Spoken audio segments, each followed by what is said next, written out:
Hey guys, welcome to another episode of Mediocre Reviews and Awesome Brews. I'm your host Tony. Today we're going to be reviewing Dogfish Head's Robert Johnson's Hellhound on my ale. Now if you guys are a fan of the WB series Supernatural, there's several episodes in there, but there's one in particular that delves in a little bit about selling your soul to demons or the devil at the crossroads, and it goes in a little bit about Robert Johnson himself. Let's see, the side of the bottle says that 2011 marks the 100th birthday of Mississippi Delta bluesman Robert Johnson, who according to legend sold his soul down at the crossroads in a midnight bargain and changed music forever. Dogfish Head pays tribute to this blues legend by getting the Hellhounds off his trail and into this finely crafted ale. Hellhound is a super hoppy ale that hits 100 IBUs in the brew house, 10% ABV, 10.0 SRM in color, and dry hopped with 100% Centennial hops at a rate of 100 kilos per 100 barrel brew length. Seems to be a little bit of a theme going there. To accentuate and magnify the citrusy notes of the Centennial hops, and as a shout out to Robert Johnson's mentor, Blind Lemon Jefferson, we add dried lemon peel and lemon flesh to the whirlpool. Sounds like it's going to be pretty tasty. Not a huge fan of IPAs, but I've noticed that with imperial IPAs like this, they tend to be a little sweeter because they have to use tons of malt to get that ABV up there. And even though they use tons of hops on top of that, that sweetness from the leftover sugars that didn't ferment seem to cut that bitterness, and you end up, for the most part, usually, not always, I've had several really bad imperial IPAs, usually end up with a lot more complex brew. So let's go ahead and crack into it.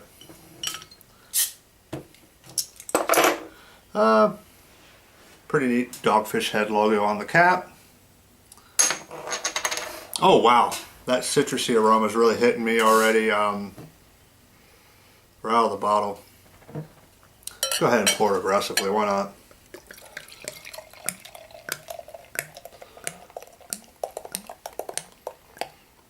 Wow, absolutely gorgeous color. Brownish orange, yeah, like honey. Kind of an off-white head. Really tight bubbles in there. I got almost 2 fingers worth of head on that. Yeah, really nice kind of burnt orange color. There are, let me see here. I was going to say there's little tinges of red in there, but I think that was just, yeah, that was just shadows. I don't know if you can see there's some lemon pulp floating around in there. I think it might be yeast, but I'm pretty sure this is filtered. Well, can't be filtered if there's something floating around in there. I believe that's lemon flesh. Let's get a nose on it.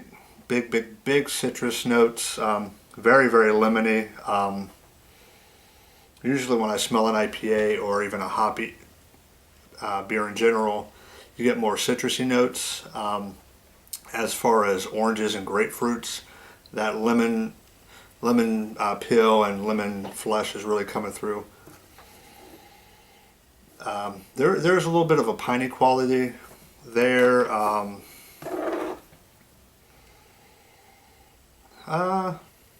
Little hints of maltiness, so it doesn't really smell too sweet. Getting no alcohol whatsoever in the nose. Let me swirl it around a little bit, see what else maybe I can get out of here. Okay, yeah, there's a little bit of alcohol there now that I've swirled it around some. Well, let's go ahead and get right down to it. Cheers.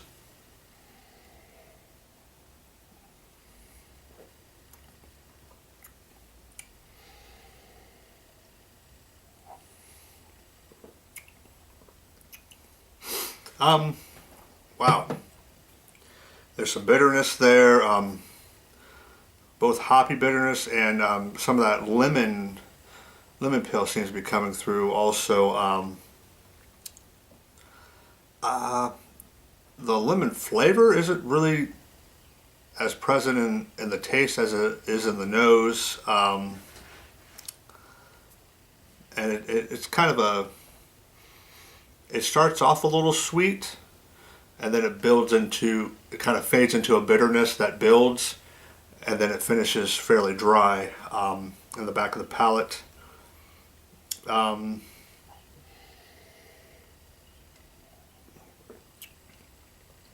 You definitely get a little bit of the alcohol. It's not overpowering. It kind of sits there on the back of your tongue and plays with the bitterness from the hops. Very slight warming as it goes down, and that seems to it's kind of an interesting sensation. I've never had this before. It kind of warms on the way down, and then you get kind of a cooling sensation on the way back up. It's kind of weird. It's really nice beer. This has been out of the fridge for maybe 10 minutes or so. You know what, I'm gonna go ahead and I'm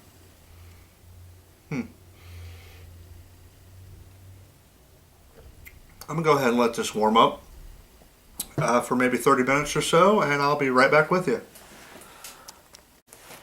Okay guys, I'm back. I already did the second half of the video, but something happened with the recording. I'm not quite sure what happened there. It's just not there. I hit record, it said record, it didn't record. So I'm gonna go ahead and do a fresh pour on it.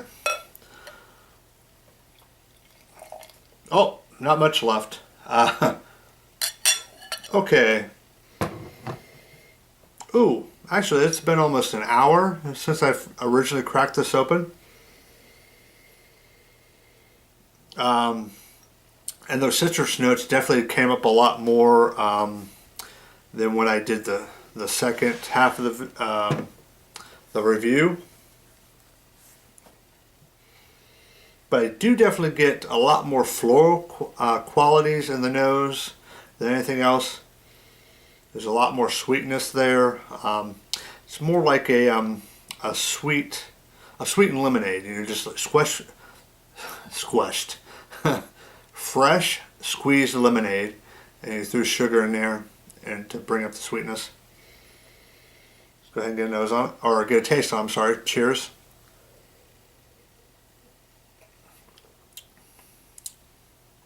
Oh yeah, definitely. The sweetness has come way up.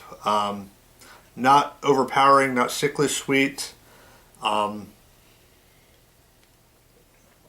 disappointing thing is there's still way more floral qualities in this than there is citrus. The lemon peel and the lemon flesh in the brewing process is steered the flavor more towards lemons and lemonade type of beer, but it's compared to the floral quality, it's way more subdued. The bitterness has intensified slightly, but it's right on the very back of the palate. The warming quality, it actually is still really kind of dancing and mingling around with the alcohol on the back of the tongue. The warming sensation of the alcohol has come up slightly. Not, I mean, if you weren't paying attention, if you were watching TV or playing cards with your buddies or something like that, or generally just hanging out playing video games or what have you, whatever you do on a Saturday night or just hang out with your friends, you probably wouldn't notice it whatsoever. On a scale of 1 to 10, I would give this is definitely a solid B beer. It would score higher, but I'm docking it points because it's brewed with lemons. but that lemon flavor is subdued compared to the floral hoppiness of it. Yeah, it's definitely a 6 out of 10, which is a solid B. If you can find it, it's a little late in the season. It's been out for quite a while. I've probably had this for too long, so the bitterness has been a little bit aged out of it, I guess you would say. But I mean, it's really not been around that long, so it probably wasn't too hoppy to begin with. Well, going to go ahead and finish it off. Cheers. Oh, it was a 750 milliliter bottle. I don't know if I mentioned that earlier. Cheers.